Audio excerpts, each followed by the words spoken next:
British journalist, novelist, and wartime intelligence officer Ian Fleming in 1953, and he became a massive global franchise. Einstein Mathis of the Special Police Peter Sellers is James Bond. I'm so thrilled that you're all here. We're doing a Bond special. Bond 1 just announced the 24th James Bond movie. James Bond has come to symbolize intelligence agents' intelligence. Gathering one of the great questions that people always ask themselves is who inspired Bond. One think the answer is that Bond was a composite character. He was based on a number of people who Fleming knew during his service in naval intelligence during the Second World War, particularly a number of commandos. There was Tom Winter, tall, dark, and handsome commando during the Second World War that Ian Fleming would have met. He carried out several raids with a small-scale raiding force. There's Conrad O'Brien, French, a skiing spy who Fleming had met in Kit Spy. On the 1930s, there's Bill Biffy Dowerdale. He was stationed head of MI6 in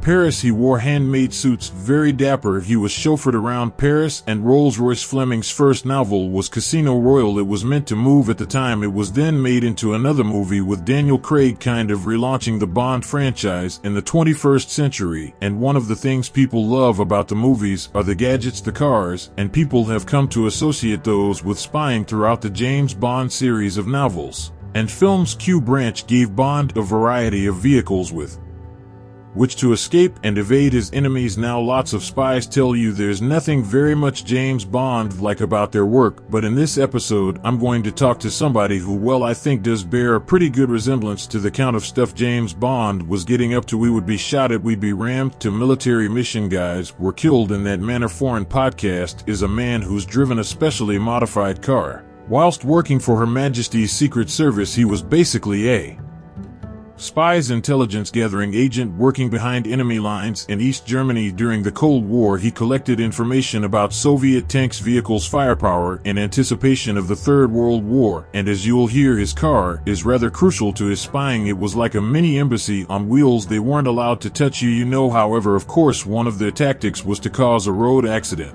or ran the vehicle off the road, turn it over, and then, of course, under the auspices of saving the crew, they would get in the vehicle and they would ransack it and pull all of our specialist equipment out and lay out and then photograph it. That, my friends, is Dave Butler. Dave said, talk to me about the years he spent behind the Iron Curtain, a place, well, that's now pretty difficult to imagine, and it was a place where he was given license to break laws, ignore speed limits, escape from the police and other authorities, because he was on the trail of vital intelligence. Enjoy. Dave, thanks very much for coming on the podcast. No problem, it's my pleasure. It's very cool to say anything. What is Brick Smith? So Brick Smith was the British Commander-in-Chief's military mission to the group of Soviet forces in Germany from about 1946 until 1990. And the reason for the mission was ostensibly liaison between the commander-in-chiefs of the group of Soviet forces in Germany at that time in the divided Germany and the British commander-in-chief. And so that's what it was set up for. The Americans and the French also had liaison missions set up in a very similar fashion. The only difference being between the three of us was that the British military mission had more people. For some reason, we were given some 31 passes to roam freely in the group of Soviet forces Germany area, and the other missions had slightly less passes, and we never found out why, but for obvious reasons we didn't make any waves about that to the Soviets. But Dave, that's bonkers. So it dates back to the Second World War, when obviously we're allies. You had liaison officers in each other's camps. Then the Cold War, we were seconds away from fighting a Third World War against children. What were you guys, just wandering around looking at Soviet encampments? I mean, physically, where were you, and what were you doing all day? On first sight or sound, it doesn't sound like it makes any sense. However, the other job, of course, of the liaison missions was to basically keep an eye on each other. And remember that Soviets had exactly the same military mission in the western half of Germany, so that was the overside. We were the liaison. But of course, it quickly dawned on everybody, us in particular, that there was a covert side that we could gather intelligence on what was potentially our enemy should a Third World War break out. And so we had a mission house in Potsdam which was procured for us, and so we would cross the Glienicke Bridge, and we were the only military mission allowed the Allied missions to cross the Glienicke Bridge. Everybody else had to go in and out of East Germany through Checkpoint Charlie, but we had a specific permission to do that. And so we would go to our mission house in Potsdam, and then we would deploy from there into the whole of East Germany. But over and above that, we could just roam freely from north to south, east to west, right up to the borders of other countries. You must have been followed, though, when you went on your little tour around East Germany. Well, like any communist state, there were the Ministry of Safe Security, the MFS, or the Narcs, as we called them. These were the East German secret police, and they worked hand in glove with the KGB in order to track us, follow us, to see whether we were just carrying out liaison, or whether we were up to no good. If they found out you're up to negative, what, meeting dissidents or gathering intelligence, would they check you out? We never had agents or anything like that in East Germany, unlike the Sachs-Miss people, which we understood had agents that they would meet in the West. Ours was purely military intelligence gathering at the time, and when we wanted to lose the Narcs, we would, just bearing in mind we were deploying in Opel Senators, Range Rovers, and then finally in Mercedes Glendor bargains, the G-Wagons we used to call them so. Given that the Narcs had larger Reavers, was their 4x4 equivalent, it was very easy to lose them across country if we needed to. So when you crossed that bridge and you entered East Berlin on the way to Potsdam, which is sort of part of East Berlin, really was there an immediate difference? Do you remember the difference between East and West Berlin? Yes, my overall impression was like turning the clock back 70 years to the Second World War, because I understood that part of the Soviet retribution on the Germans for the amount of people that were killed trying to take, for instance, Berlin and Germany. They did nothing to renovate East Germany from the end of the Second World War until 1990, when reunification happened. So as soon as you crossed over the Greenacre Bridge, you were like going back 70 years. I mean, still bombed out ruins, and I wouldn't say poverty, because obviously the communist way was that everybody had a job, everybody had a car, albeit a Trabant,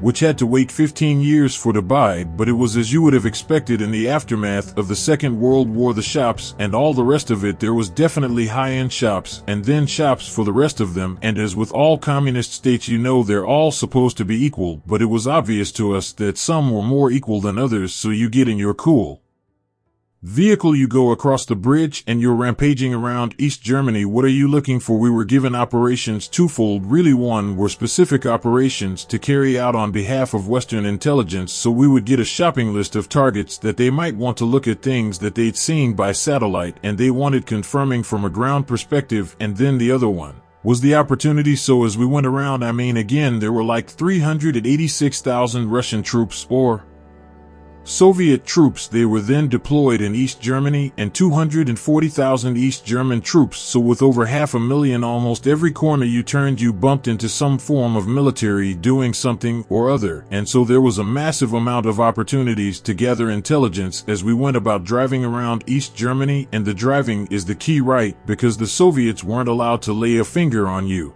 If you're in the car, it was like a mini embassy on wheels. In essence, they weren't allowed to necessarily touch you. However, of course, one of their tactics was to cause a road accident or ran the vehicle off the road and turn it over, and then, of course, under the auspices of saving the crew, they would get in the vehicle and they would ransack it and pull all of our specialist equipment out and lay out and then photograph it, and then our chief of mission would be hauled in front of the Soviet External Relations Branch, or SERB, as they were called, who were responsible for the military missions, and we would be accused of spying. And now Brigadier would sit there straight-faced, and printers, all the camera equipment. The Soviets would say, "See, it's your spying equipment," and he would say, "No, no, no, no, no, we're very keen ornithologists, and therefore all our crews are doing is using their camera equipments to photograph flora and fauna when they're out." And he would sit there straight-faced, and they knew what we were doing, and we knew they knew what we were doing, but it was just a question of that was part of the game that we were playing. So they would ram into you and try and tell us more. The game that's pretty dangerous, Davia. It wasn't without risk, and in fact 2 military mission guys were killed in that manner. One was Major Arthur Nicholson from the U.S. military mission. He was shot off of an insulation wall, and the Soviets let him bleed to death in front of the vehicle.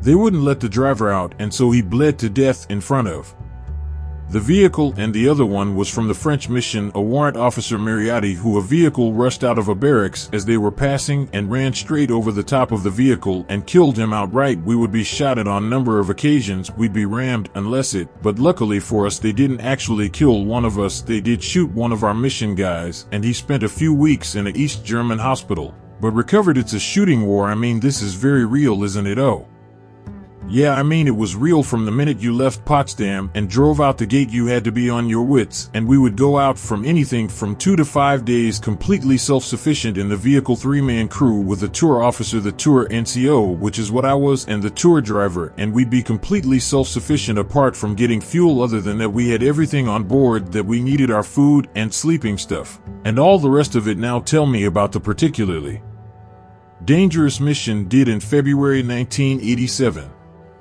You know, 1987 was a particularly busy year for all of us, and me in particular, but the one that you're referring to is, so we had a task to look for a particular Soviet vehicle. We called it IPRO Riverbeds, IPR. Okay, that wasn't its official name, but the idea of this vehicle was that it came to a riverbank, or say the Rhine or something like that, and it would go into the river and travel along the bottom of the river, and it would survey it to make sure that it was stable enough so that the Soviet tanks, all of which could snorkel, could then follow up and just drive straight into the river, go along the riverbed and up the other side. So this vehicle was a reconnaissance vehicle. And so we were deployed. We had an idea on a training area where it was actually driving around doing driver training. So myself and the tour officer got out of the vehicle, we parked it up in the woods, and then we talked about 100 meters away from the vehicle and got down on the corner of a bend where we knew this vehicle was going around driver training, and we had camera equipment, and I had my dictaphone to make notes on as we, and this was November, it was really cold.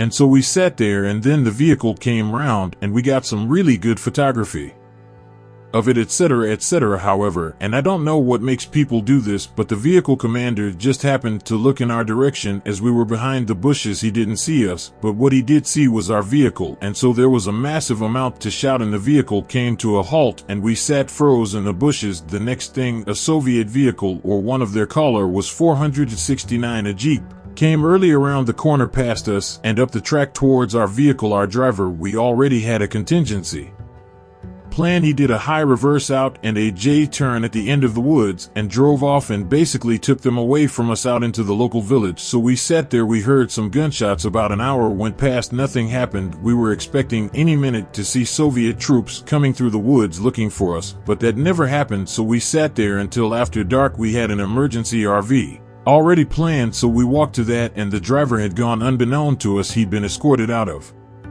the woods. He'd been stopped. He got a blown tire as he was hurtling out of the woods, and so he was stopped by the Soviets, questioned by them, and eventually he got out, changed the wheel on the G-Wagon, got back in, and then drove back to Potsdam. And so we were then left on our feet behind the lines, as it were. So myself and the tour officer walked about 3 or 4 kilometers to a village. This was in the dark, about 9 o'clock at night. Got there, and of course in East Germany everything went to bed at 9 o'clock at night, and we saw a gestator or a pub knocked on the door, and it was one of those little, you know, have a look at us, let us in, and they were having a lock, and actually all the locals. So we spoke to the landlord, told him that we were 2 Allied military mission guys who could we use his phone. So he let us use his phone, and we rang the British Embassy in Berlin, told him to call our Potsdam house and say that we're okay, and that could our driver come back and pick us up where he left us. We thought that the publander would get into trouble if we stayed in the pub, so we came out and went and hid in a bus shelter at the end of the village on the road where we knew our driver would come back down. But within about 30 minutes the whole of the village was swarming with secret police, the narcs, so clearly that told us that the British Embassy in Berlin's phones were all tapped by the East Germans. So we spent about 12 hours behind the lines, dodging vehicles and hiding in various places, and then eventually our driver came back, and of course it was very easy to recognize the headlights of a G-Wagon when you know your average vehicle in East Germany was a little Trabant, so we did stand out quite a bit. They came back, picked us up, and the result was the Soviets never knew that we were ever parted from the vehicle, and it was astonishing how they didn't when they stopped our driver. How they didn't put 2 and 2 together. If they'd found you outside the vehicle, would have lost your status in some way. Would you be in trouble? Well, yeah, we'd have been arrested and held, and then the local commandant would have come down, the Soviet one, because obviously we didn't recognize these Germans, and so we would tell them that we didn't recognize them, and they had to get a Soviet officer to come and see us. And so the tour officer, who could speak fluent Russian and I could speak German, so between the two of us we could talk to anybody. We would then be held, but what he would have made coming and finding two guys on their feet instead of in a vehicle, we're not sure what they would have done about that. But of course we had our camera equipment on us, so when we knew that we might be taken, we buried the camera equipment in the snow and made a note of where we buried it and put the film, because it was in those days.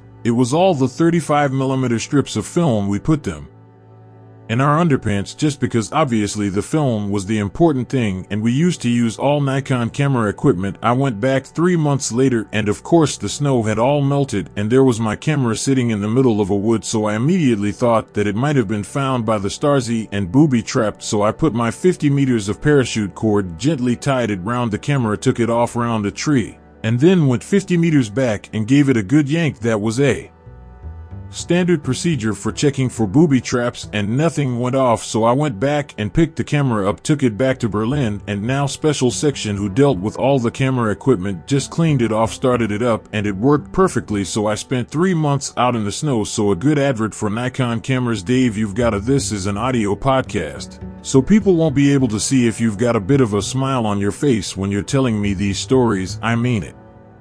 Sounds incredibly dangerous, but something you look back on with pride and even some excitement. Exactly. I mean, there's not many chances when you're in the army to get up close and personal with your potential enemy, and not only that, but gather intelligence that you know will be hugely wanted by Western intelligence and also could give us the edge should we have ever gone to war. And so it was very satisfying to know that you were putting it to the enemy and getting away with it. So yeah, it was good times, good times. There must be moments though when you're behind the lines thinking, what the hell am I doing here? I could be in older shop playing rugby, yeah, but who would want an uninteresting life like that? We were all volunteers, and so I sort of knew what I was getting into. I'd heard about Brick Smith before I volunteered for it, and we all went and did a special duties course at the School of Intelligence, which was in Ashford then, in Kent, where we learned particular skills and drills.